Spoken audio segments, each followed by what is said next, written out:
మనిషి మజిలీ చివరికి మరణమే కానీ సంపాదనపై ఆశ ఎందుకు చావదో ఇప్పుడు మనం తెలుసుకుందాం. మొదటి మజిలీ పుట్టుక, చివరి మజిలీ పుట్టుక అయితే మరణం. ఈ మధ్య జీవిత ప్రయాణం పుట్టుకతో భూమి మీద తోయడానికి మనమైతే జీవిస్తూ ఉంటాం. మరణంతో భూమి లోపలికి పూడ్చబడతాడు. పూడ్చాక పుల్ల కూడా తీసుకుపోకూడదు. ఎలా తీసుకుపోతాడు? అసలు ఏం తీసుకుపోలేడు. అధిక సంపాదనపై ఆశ కారణాలు. భవిష్యత్తు భద్రత. మనం చనిపోయిన తర్వాత మన కుటుంబ ఆర్థిక ఇబ్బందులు పడుతుందేమో అని సంపాదన మీద పడి తను ఎంజాయ్ చేయడం అయితే మర్చిపోతాడు. సామాజిక గౌరవం. సంపాదన ఒక ముఖ్యమైన సామాజిక గౌరవం.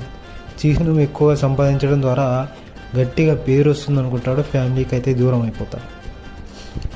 మరి ఈ విధంగా జీవిస్తూ మనిషికి ఆశ అనేది ఇంకా పెరిగి సంపాదన మీద పడి తన మజిలీకి అయితే దూరం అయ్యడం